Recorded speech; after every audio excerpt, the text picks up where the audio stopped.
Bonjour, eh bien, ce n'est pas parce que la trêve des plagistes bat son plein qu'il ne faut plus s'intéresser au marché, mais dans ce contexte, on va le faire cette semaine de manière aussi rapide et synthétique que possible.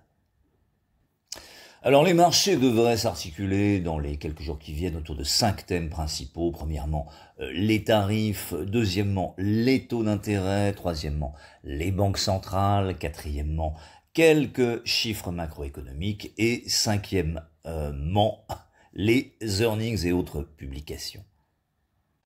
Premier grand thème donc cette semaine, les tarifs, et là on rentre clairement dans le money time. Le secrétaire américain au Trésor Howard Lutnick a en effet précisé que la date du 1er août devait être considérée comme une hard deadline. Dans le même temps, Donald Trump a laissé entendre qu'il souhaiterait des tarifs d'au moins 15 à 20% sur l'Europe, ce qu'on peut analyser de deux manières. Une manière positive qui serait de dire que 15 à 20%, ça n'est pas 30%, et une manière négative qui serait de dire que cela reste beaucoup. Mais dans tous les cas de figure, on peut s'attendre à des déclarations surprises dans ce money time.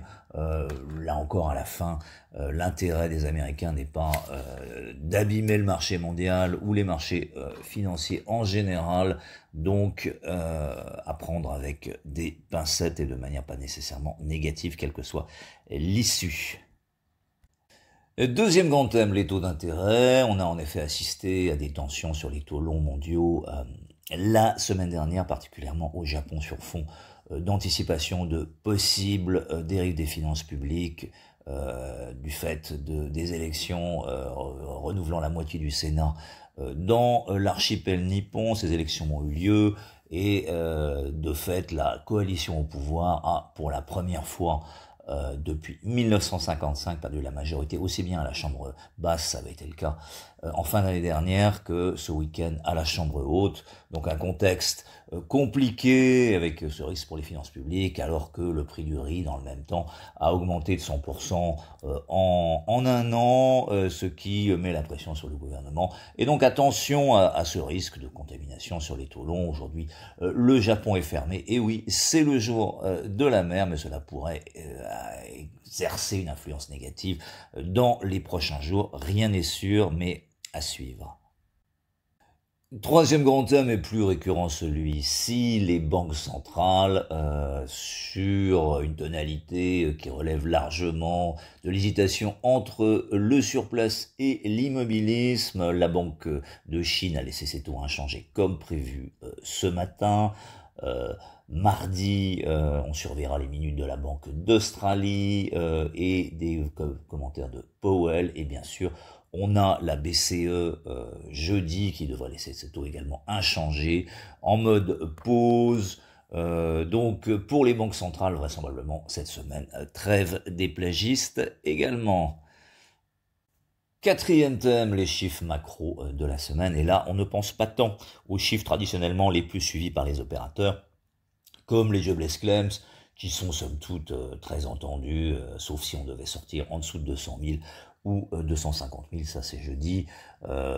Également jeudi, on a un chiffre traditionnellement très suivi, les PMI flash, un peu au travers de la planète. Ce sont des chiffres qui ont donné à peu de surprises récemment, donc on les considérera d'une manière distraite vraisemblablement. En réalité, on devrait s'intéresser davantage à des chiffres moins suivis, typiquement les indicateurs précurseurs aux États-Unis, qu'on attend aujourd'hui en baisse à moins 0,2, après moins 0,1 le mois précédent. Ce serait le 6e chiffre négatif d'affilée, ce qui donne une tonalité somme toute relativement plus sombre que le consensus au contexte macro aux États-Unis. Mercredi, on devrait surveiller également les ventes de maisons existantes. Il faut réaliser que cet agrégat est au plus bas depuis 1995, aux alentours de 4 millions de ventes en données annualisées. Rappelons qu'on était proche des 7 millions en 2021 à bon entendeur. Et vendredi, on devrait prêter attention également à l'IFO allemand qu'on attend à 89,2 après 88,4 le mois précédent. Ce serait une 7e hausse d'affilée, ce qui est un peu contre-intuitif pour l'économie allemande. Et si on était au-delà de 89,3, on serait au plus haut depuis mai 2023. Donc les choses ne vont pas si mal en Europe en général et en Allemagne plus particulièrement. Cinquième et dernier grand thème de la semaine, bien sûr les publications, notamment aux États-Unis. Il faut savoir que 20% des sociétés du S&P 500 vont reporter cette semaine. Pour l'instant, sur les reportings qu'on a eu, 83% sont au-dessus des attentes, ce qui est somme toute un assez bon millésime.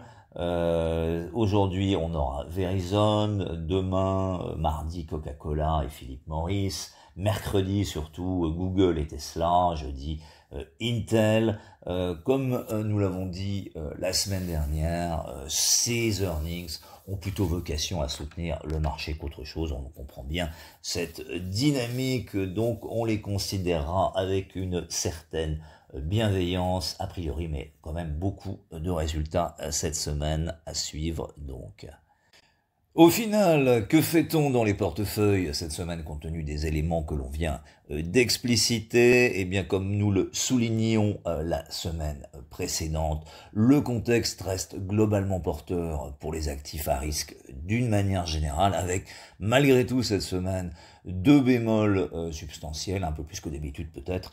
Les tarifs bien sûr dans ce contexte de money time et les taux d'intérêt notamment au Japon à surveiller. Mais pour autant, on considérera les replis toujours comme des opportunités de renforcement de l'exposition. D'un point de vue sectoriel, on notera que, comme on l'avait souligné, le secteur industriel continue de tirer la tendance aux États-Unis. On est à 15% de hausse depuis le début de l'année, ce qui est plus que la tech à 14%, et loin devant les autres secteurs. Donc d'une manière générale, on reste positionné sur ces industriels, on est globalement positif sur la tech et les communication services, également les utilities et les financials, on reste sous-pondéré sur la consommation discrétionnaire, l'énergie et les pharmaceutiques, et puis neutre sur le reste thématique que l'on explicitera dans les prochains jours plus en détail. Voici donc, en définitive, on est dans un contexte où il pourrait y avoir quelques averses et autres orages cette semaine sur les marchés, mais le beau temps n'est pas loin et nous vous le souhaitons en tout cas, que ce soit sur les marchés, la plage ou même, pourquoi pas, la montagne. Excellente semaine à tous.